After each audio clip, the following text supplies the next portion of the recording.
لە دوای هەڵبژاردنەوە یەک ساڵی ڕەبەق بوو بگرە و بەردا لە نێوان چوارچێوەی هەماهەنگی و سەدری و لایەنەکانی تری عێراق ئەو سەری دیار نەبوو 40 ملیۆن عێراقی دەوڵەتانی دەور و پشت 2000 نەتەوەیە گرتوەکانیشان بە خۆیانەوە سەرقاڵ کرد بوو کەچی لە پڕێکا بە کون فەیەکون سەر کۆماردانرا و سەرۆ وەزیرانیش ڕاست پێدرا ئێمە ناینە سەر ئەو بابەتە ئەمە چۆن کرا دێینە سەر بەشداری کورد لەم حکوومەتە ئاخۆ لەم حکوومەتەدا ئەم جارەش کورد دەستیان لە بنی هەمانەکە دەردەچێ یاخود بە پێی دەستور مامەڵە لەگەڵ کورد و هەرێمی کوردستان دەکرێت ئەم پرسیارانە و گەلێک پرسیاری تر لەگەڵ میوانەکەمان قسەی زیاتری لەسەر دەکەین میوانەکەمان زۆر بەڕێز دکتۆر ڤیان دەخیل گوتەبێژی فراکسیۆنی پارتی لە پەرلەمانی عێراق ڕاستەوخۆ لە شاری بەغداوە لەگەڵماندایە دکتۆر ڤیان شەوتان باش گەلێک سپاس بۆ بەشداریکردنتان لەگەڵمان سپاس بۆ ئێوە با لەوەوە دەست پێ بکەین سەرکۆماردانرا و بە ئاشکراش لە پشتی یەکێتی نیشتیمانی کوردستانە باقی وەزارەتەکان بۆ پارتی دەبێت یان چۆن هیچ ڕێکەوتنتان کردووە لەگەڵ یەکێتی؟ بەڵێ زۆر سوپاس کاک فەرهاد بە تەئکیدی مادام هەموو جار ئەو هایە هەکە سەرۆک کۆمار بۆ جیهەتێک بێ جیهەت تادی یان ئەو هەردوو حزبێت مەزن جهة تادي دي بهتر أو وزارات ويان بجداري بون الحكومة دي إش حصة تاوان بي نها شار وزارة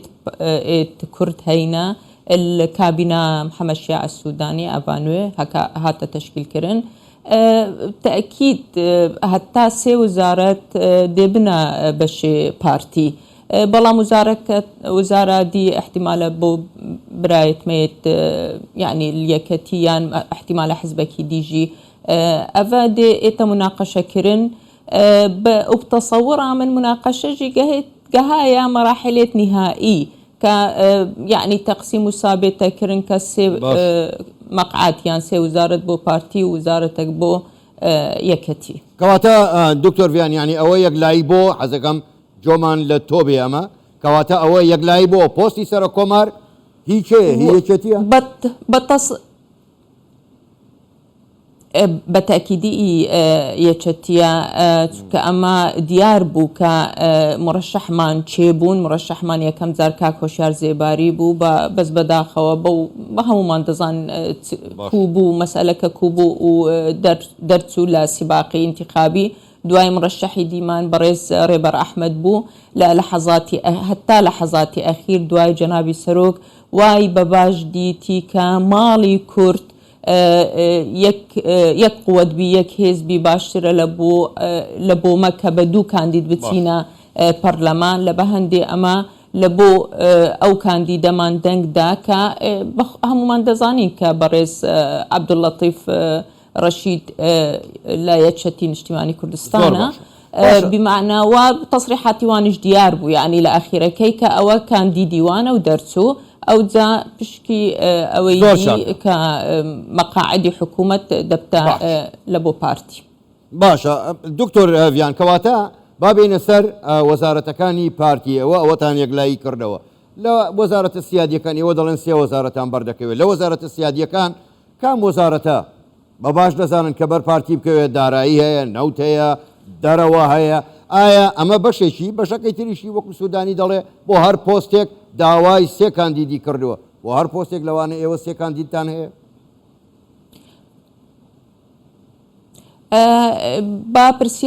با جوابی پرسیاراتە بدەم یا ئش ئەخیری عادەتەن پارتی ئەم هەکە سێ مەقعدێت مەینە ئەم سێ کاندیدێت دەین چون طبعا أفا مثلا دي بيجن باشا بو چي بارتي بس يك كانديد بو يك حقيبة دي هينيري چونك أم بهتر ظانن وضع كردستان وضع كردا نوكا مثلا أو سرك وزيراني مكلف البغدادي طبيعتا وشارزاينين الهريما كردستاني وكماش برهندي أم وقتي هر شخصا کی تهنر امیناوا که هنرن ام سه ناوا نه هنرن یا پنج ناوا اوه یک یا دوی عادة وزارات السيادي بينج وزارنا دفاع وداخلية ونفط وخارجية ومالية يعني بداية الشيعة والسنة داخلية ودفاع وارد قرن بديتنا من هكذا جاري النفط دانا كردا براستي دي وضع عراقي همي إتاقورين بلام أوي أمزان قراءة مسر يعني صحة كواتا دعواتان سياسي كردوا ايوه دكتور فيان برايت ميتشي عديبا ببورا دكتور فيان بمعنى ببورا دكتور فيان دعوة وزارة قراءة الموتان كردوا نخر أبا قراءة تامنة باش لا أبا قراءة تامنة أبا قراءة تامنة إجدو 2005 حتى أنها مديت وضع عراقي تشاوية القل وزارات نفط الحكومات هميهاتن قلك يخرابو أبدي تنامنا نما داواكريا دو وزارة مان خارجية ومالية اوي ام بزانبن كام حمشيا السوداني قوتيا جفي كابيني من سي وزارة بوخو او دي خلق كان ديتكا نا كتلة دي مالية وكهرباء وصحة أفا محمد شيع السوداني دي بوخو كان دي ديني بوفان سي وزارته بمعنى إيش وزارات السيادي فقط خارجية مايا أو جيدك يعني احتمال صدى نهض أو دي بتا بشيما كبارتي باش فيها خان ايوه كانديد ددنا سوداني سرق وزيران دو بريار لاي ايوه دبي ياخو لاي سودانية هكا يعني سي وزارة بو بارتي بن ام دي سي مرشحة خو هينيرن وطبعا اوجي دي مينيس اجبر يعني برلمان دي دنگ دت سر كابينة يعني سر وزارات وزارة او تمينيس سر برلمان زور باشا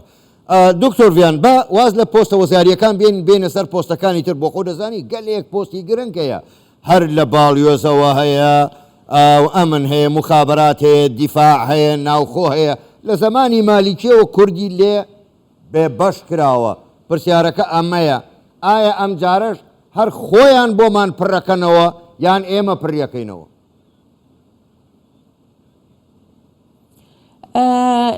نخير كاك فرهاد كسنين بيب وقيت أبا حقيتي أزيد متى العراقي السياسة العراقي أفتشتنين لازم تبخو شربك ومطالبة بك حتى تبكاري بي حقي خوار بقري قالك استحقاقات مهينة البغداي بلام هتانها دائما وقتي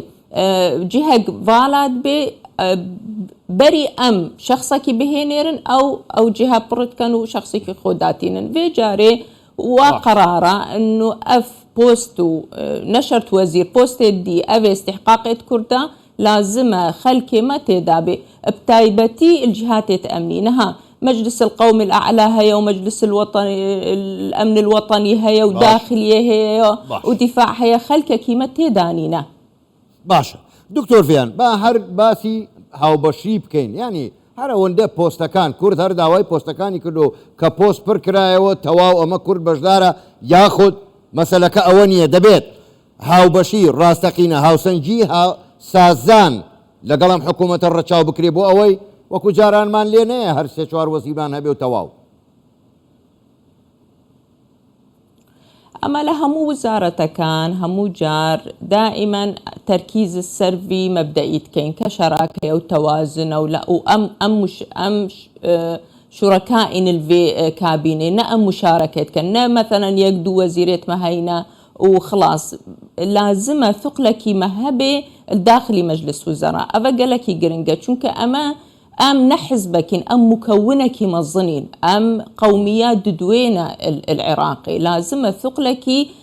نعددي نجبر رقمي مهندة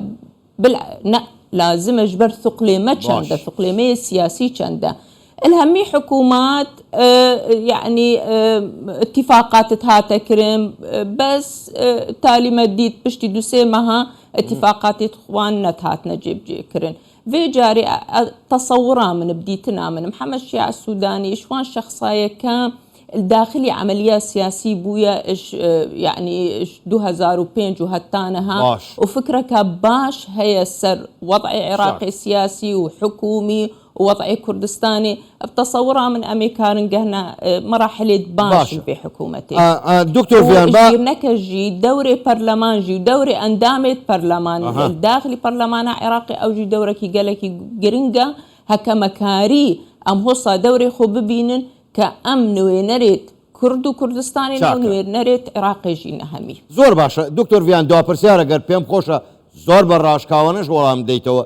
من دمي بزانم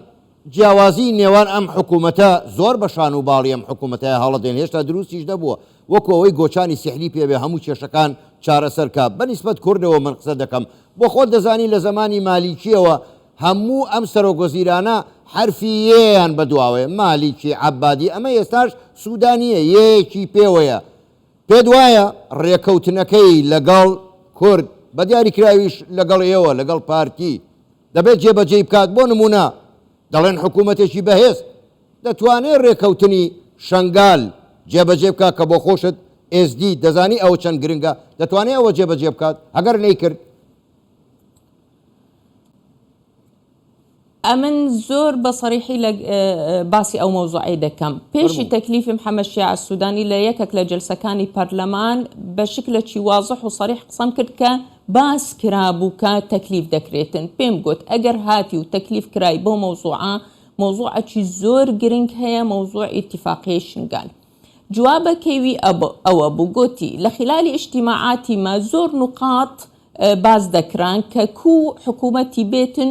ئەساسیاتی یان خاریتەی حکوومەتی بێتن گوتی بەخۆم لەگە برادەرەکانی کورد کە لەوێن دەرێبوو لە وەفد تەفاوزی بەخۆشم لەگەریان ئەو نقطەیەمان دانایە کە زۆر گرنگە ئەتیفاقیە شنگال بێتە جێبەجێکردن ئەڤە خطوەکە باشە و خطوەکە یعنیا وازح و سەریحە بەڵام دێمینجی